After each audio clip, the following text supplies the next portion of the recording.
Hello friends, स्वागत है आपका अपने यूट्यूब चैनल IQ अभिषेक में। आज हम मैनेजमेंट के मोस्ट इम्पोर्टेंट क्वेश्चन देखने वाले हैं जो 2017 और 2021 में जो आ चुके हैं और मोस्ट एक्सपेक्टेड क्वेश्चन देखेंगे हम, जिसमें आप प्रबंधन से रिलेटेड सारे क्वेश्चन देख पाएंगे जो मोस्ट इम्पोर्टेंट है। ठीक है, जिसमें हम प्रकार, उनके कथन और उनके संगठन, नियुक्तियाँ, इन सभी क्वेश्चन को हम देखेंगे। ठीक है, अगर आप इस यूट्यूब चैनल पर नए हैं तो please subscribe, like and share ज़रूर करें। चलिए पहला क्वेश्चन अब देखते हैं हम। प्रबंध को निम्नलिखित के रूप में सबसे अच्छी तरह से समझा जाता है। तो हमको ये बताना है कि प्रबंध को हम किस प्रकार से समझते हैं। ठीक है, तो इसका राइट आंसर है डी, यानी कि पहला, दूसरा, तीसरा, यानी कि सभी। तो मैंने जब डिटेल क्लास में बताया था कि प्रबंध में क्या होता है, एक ये प्रक्रिया है और एक ये गतिशील प्रक्रिया है प्रबंधन। ठीक है, और ये सार्वभौमिक भी है। संगठनात्मक लक्ष्यों तक पहुंचना, लोगों तथा अन्य संसाधनों का इस्तेमाल करना। तो अपन जब प्रबंध पढ़े थे तो हमने देखे थे कि ये गतिशील होता है, सार्वभौमिक भी होता है और ये स्थिर नहीं है। ठीक है, ये चलते रहता है। ये सब हमने तीनों को देख चुके हैं। ठीक है, अगला क्वेश्चन है, जब वित्तीय संस्थान उद्योग से जुड़े सरकारी विनियमों का पालन करते हैं तो वे संस्थान क्या कहलाते हैं? अनुपालन में होते हैं। ठीक है, हमेशा याद रखेंगे जो भी संस्था होती है सरकारी होती है वो औपचारिक में आएगी और जो निजी संस्था होती है वो अनौपचारिक में होगी। ठीक है, इसको याद रखेंगे।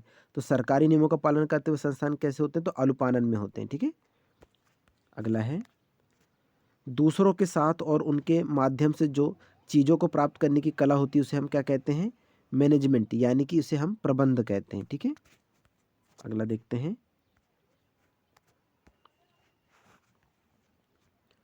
निम्नलिखित में से कौन सा एक संगठन के प्रबंधन स्तर की प्रणाली का प्रमुख उपयोग है? तो इसका आंसर होगा मध्यम प्रबंध की निगरानी, नियंत्रण, निर्णय निर्माण और प्रशासनिक गतिविधियों का समर्थन प्रदान करना। ये इस स्तर प्रणाली से, प्रबंधन की स्तर प्रणाली से। मैंने एक आपको डायग्राम बताया था, इसको मैं एक बार और समझा देता हूँ क्योंकि ये इम्पोर्टेंट है। ठीक है, डायग्राम कुछ इस प्रकार का रहता है। इसमें पहला भाग होता है, फिर दूसरा भाग और एक तीसरा भाग। फर्स्ट भाग में आता है उच्च स्तरीय प्रबंध के रिलेटेड। ठीक है, उच्च स्तरीय। फिर होता है एक मध्य स्तरीय और एक होता है निम्न स्तरीय। तो प्रबंध के 3 स्तर होते हैं, उच्च, मध्य और निम्न। जिसमें उच्च स्तरीय में जो होता है, जो इस उच्च स्तरीय लेवल के जो रहते हैं वो शीर्ष प्रबंधक कहलाते हैं। इसको याद रखेंगे, क्या कहलाते हैं ये? शीर्ष प्रबंधक कहलाते हैं, जिसमें उच्च अधिकारी नियुक्त होते हैं और ये नीति निर्धारण का कार्य करते हैं। ये भी याद रखेंगे, नीति निर्धारण का कार्य कौन करता है? शीर्ष प्रबंधक करते हैं, यानी कि उच्च स्तरीय लेवल के। ठीक है, मध्य स्तरीय में क्या होता है? वो कर्मचारी जिन पे ये नीति लागू होती है वो उनका क्या कहते हैं? कार्य करते हैं। ठीक है, और याद रखेंगे जवाबदेही जो रहती है हमेशा ऊपर से सॉरी नीचे से ऊपर की ओर चलती है। जवाबदेही, ऐसा क्वेश्चन आता है कि जवाबदेही कैसे चलती है? तो नीचे से ऊपर की ओर चलती है, याद रखेंगे। ठीक है, और अनुशासन वाला सिस्टम जो रहता है ऊपर से नीचे चलता है। ठीक है, चलिए अब हम अगला क्वेश्चन देखते हैं। इसका मैंने जो अभी बताया वो बहुत इंपॉर्टेंट है, उसको याद रखेंगे। ठीक है, कार्यक्रमों का विश्लेषण, नियोजन एवं नियंत्रण करना विपणन प्रबंध कहलाता है। यह किसका कथन है? तो ये फिलिप कोटलर का कथन है। ठीक है, इंपॉर्टेंट है ये। मैनेजमेंट इन इंडस्ट्रियल वर्ल्ड के लेखक कौन है? तो हरबिन्सन व मेयर्स इसके लेखक है। ठीक है, ये भी इंपॉर्टेंट है। पिछली बार हर सेट में एक एक क्वेश्चन लगभग आए थे इनसे related. Skills of an effective administrator नामक पुस्तक के लेखक कौन है? तो RL गेट्स हैं। ठीक है, अगला है, इफेक्टिव वर्क मैनेजमेंट नामक पुस्तक के लेखक कौन है? तो ये मिल्टन ब्राउन है। ठीक है, industrial psychological and social foundation के लेखक कौन है?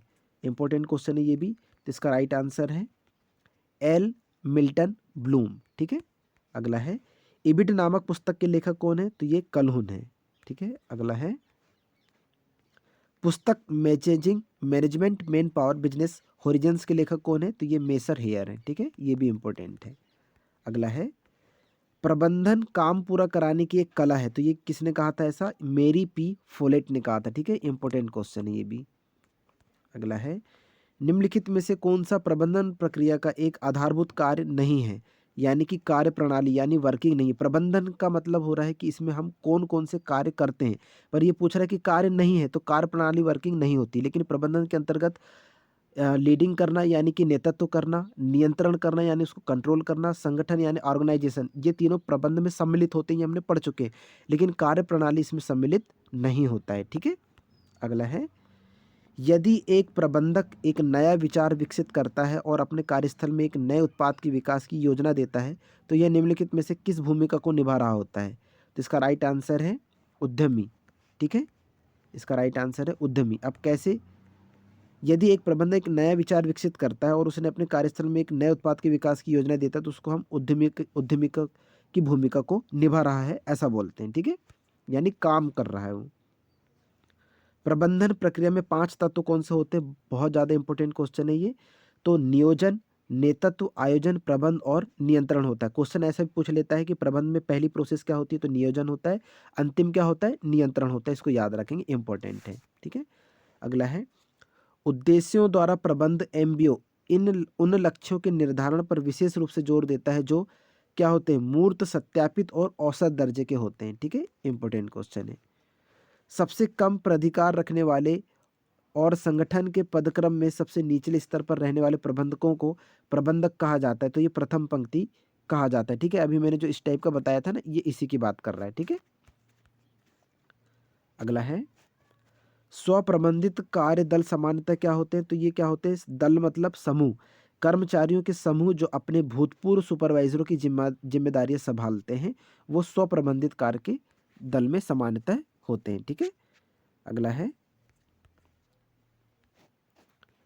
संघर्ष प्रबंधन यानी कि कॉन्फ्लिक्ट मैनेजमेंट क्या होता है? तो ये होता है संघर्ष का वांछित स्तर प्राप्त करना, ठीक है। इंपॉर्टेंट है ये भी।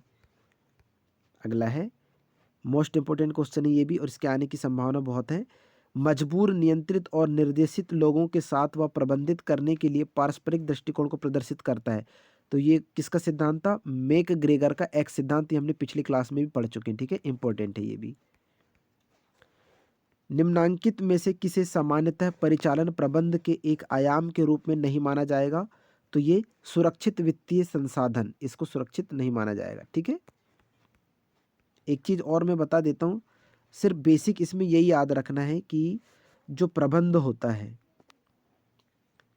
प्रबंध सार्वभौमिक है, ये बेसिक सभी याद रखेंगे, ठीक है। सार्वभौमिक है, गतिशील है, ठीक है, गतिशील है, इसमें हमेशा समन्वय होता है। ये भी समन्वय मतलब बराबर की भावना, ठीक है।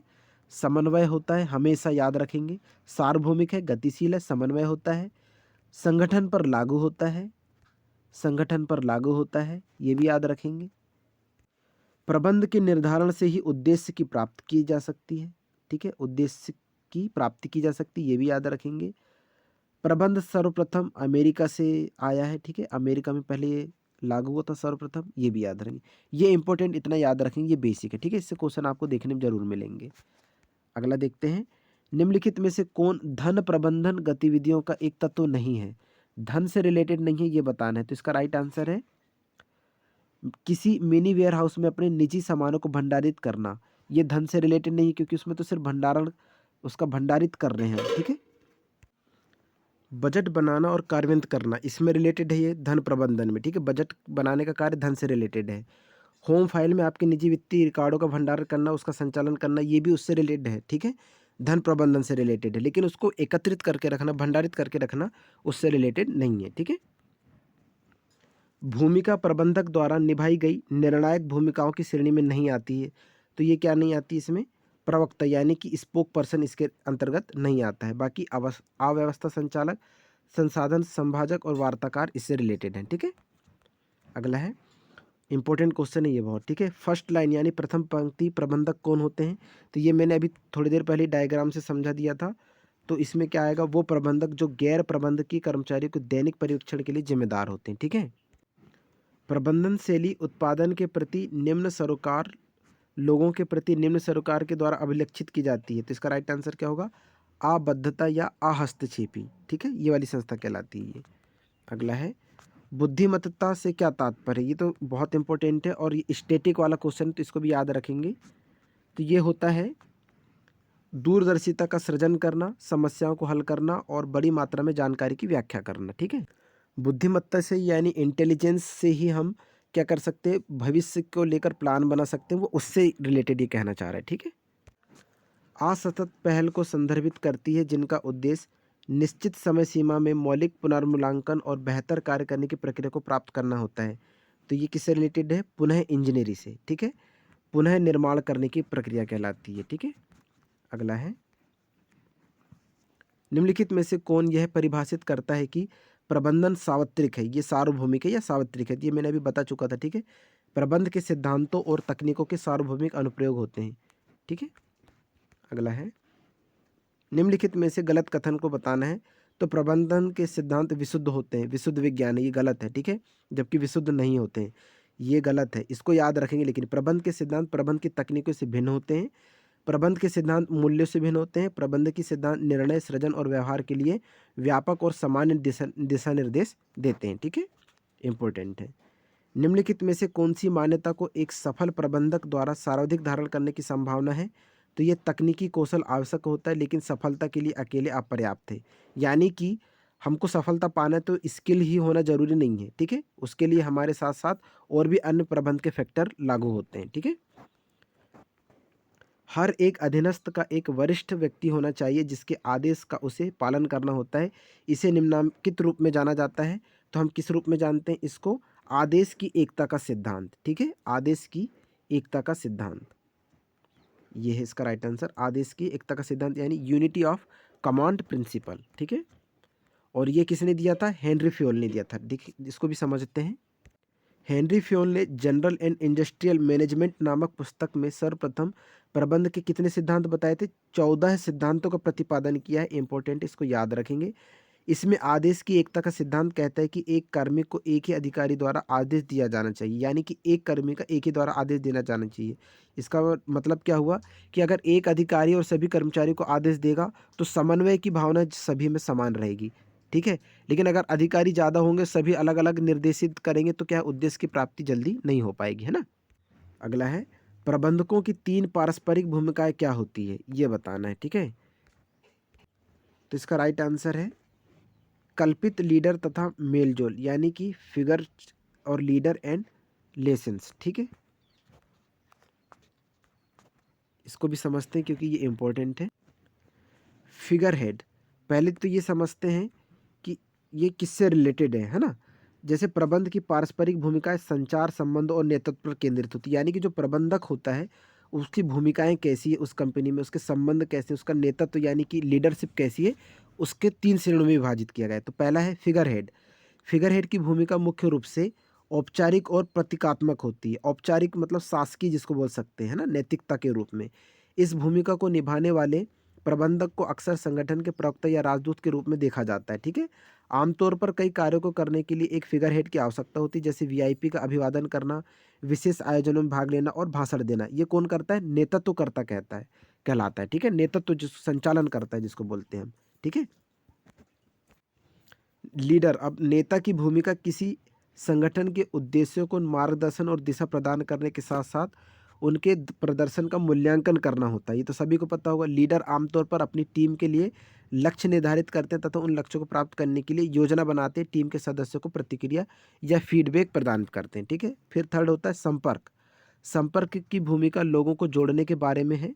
इसमें विभिन्न विभागों के बीच, एक संगठन के भीतर व्यक्तियों के बीच संचार और संबंध को बनाए रखना शामिल होता है। ठीक है, चलिए अब अगला देखते हैं।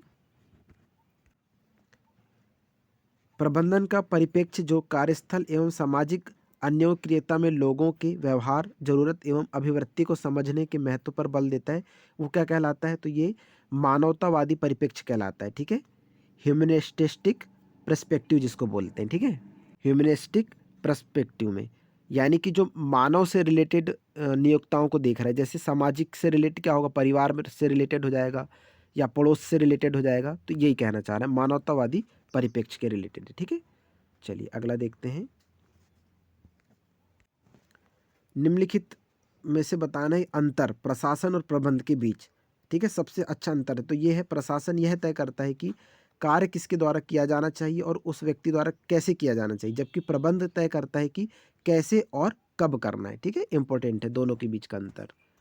जब एक प्रबंधक ने एक निर्णय लिया और वह परिणामों के बारे में अनिश्चित है, इसका निर्णय होने की संभावना होगी जोखिम भरा होगी। ठीक है, जिसका निर्णय हमें पता ही नहीं कि क्या होने वाला है तो जोखिम भरा होगा, रिस्क होगा। ठीक है, टीम बनाने की चुनौती प्रबंधन के लिए तब कम हो जाती है जब ऐसी टीमें प्रस्तुत होती हैं जहां कर्मचारियों में दृढ़ क्या होते हैं, तो समूहवादी यानी कि कलेक्टिविस्ट मूल्य होते हैं। ठीक है, समूहवादी जिसको बोलते हैं।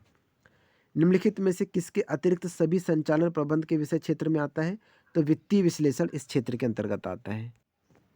जब किसी प्रबंधक को किसी निर्णय के अभिप्रेरित लक्ष्यों को कम जानकारी होती है और विकल्पों के परिणाम अस्पष्ट होते हैं तो वह किस प्रकार की स्थिति में होते हैं, तो अस्पष्ट की स्थिति में होते हैं, क्योंकि उनको क्लियर नहीं रहता है ना। अगला देखते हैं, संचालन प्रबंध का क्षेत्र निम्नलिखित में से किस क्षेत्रों में उन्नति में रचनाबद्ध होता है, उपयुक्त सभी यानी कि रसायन विज्ञान के क्षेत्र में, भौतिकी में भी, औद्योगिक प्रौद्योगिकी और प्रबंध विज्ञान में भी, और सूचना विज्ञान में। ठीक है, संचालन प्रबंध का क्षेत्र सभी में रचनाबद्ध होता है। ठीक है, निम्नलिखित में से कौन सा प्रबंध प्रक्रिया की एक विशेषता नहीं है, तो स्टाफ की भर्ती इसमें प्रक्रिया नहीं, बाकी मूल्य का निर्धारण, योजना बनाना और नेतृत्व करना इससे रिलेटेड है, याद रखेंगे। ठीक है, इसमें दिखा हुआ देखो, प्रबंध प्रक्रिया के प्रमुख तत्व और विशेषताएं क्या क्या होती है, याद रखेंगे। नियोजन, नेतृत्व, आयोजन, प्रबंध और नियंत्रण, ये पांचों शामिल होते हैं, मोस्ट इंपॉर्टेंट है। ठीक है, इससे क्वेश्चन बनते हैं, याद रखेंगे। निम्न में से कौन सा कथन सही नहीं है, ये बताना है। तो इसमें मुद्रास्फीति की वजह से समय के साथ मुद्रा का मूल्य कम हो जाता है, ये बिल्कुल सही है। मुद्रा मूल्य में कमी के कारण व्यक्ति भविष्य की तुलना में वर्तमान में उपभोग करना पसंद करता है, ये भी सही है।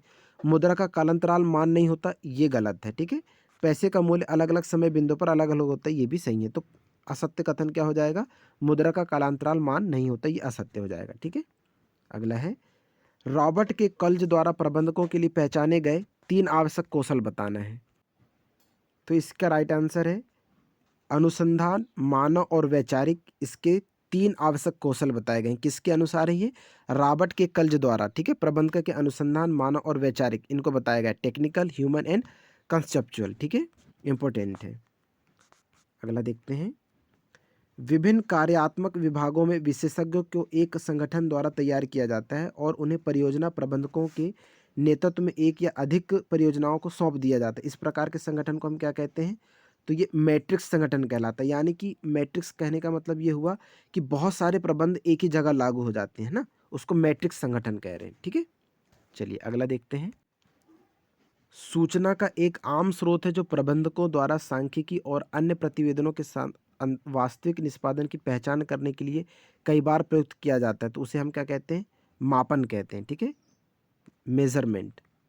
अगला है,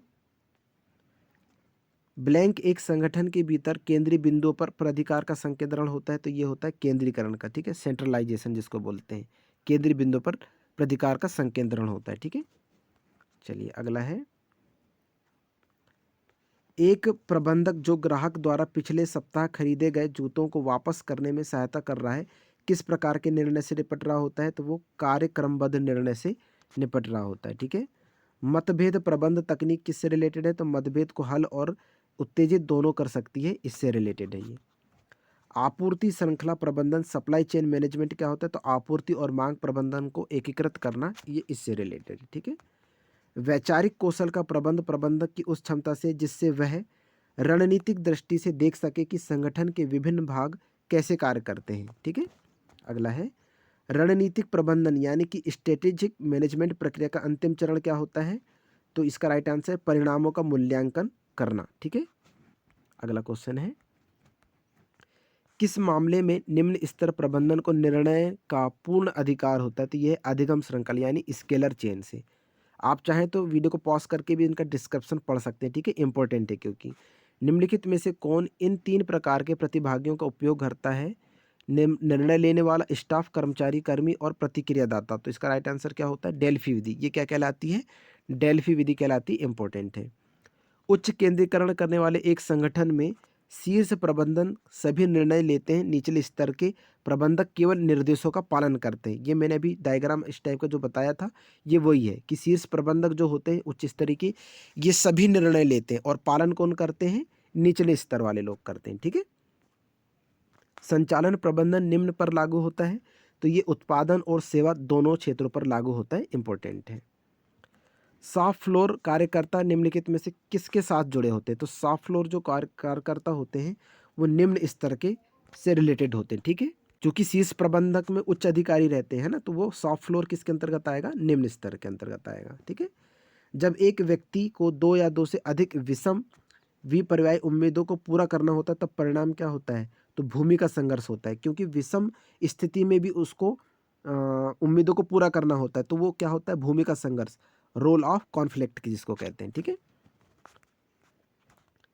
अगला है, किसी कंपनी के लिए अपने कर्मचारियों के कार्यस्थल व्यवहार से जुड़े अपने जोखिम को प्रबंधित करने का एक तरीका क्या कहलाता है?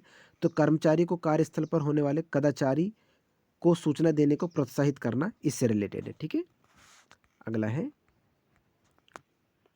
एक व्यक्ति जो सुनिश्चित करता है कि सिस्टम सही समय पर विकसित हो, बजट के भीतर हो और स्वीकार्य गुणवत्ता के साथ हो, तो वो क्या कहलाता है? प्रोजेक्ट मैनेजर, ठीक है। अगला है, संगठन के लक्ष्यों को प्राप्त करने के लिए योजनाओं और कार्यनीतियों को लागू करने हेतु जिम्मेदार कौन होता है? तो मिडिल लेवल मैनेजर यानी मध्यम स्तर के प्रबंधक इसके लिए कारीगर होते हैं, ठीक। अगला क्वेश्चन है, निम्नलिखित में से कौन प्रबंधन की संकीर्ण अवधि और सोपानिक स्तरों की उच्च संख्या द्वारा वर्णित या अभिलक्षित किया जाता है? तो इसका राइट आंसर है टॉल स्ट्रक्चर, जिसको क्या कहते हैं हम?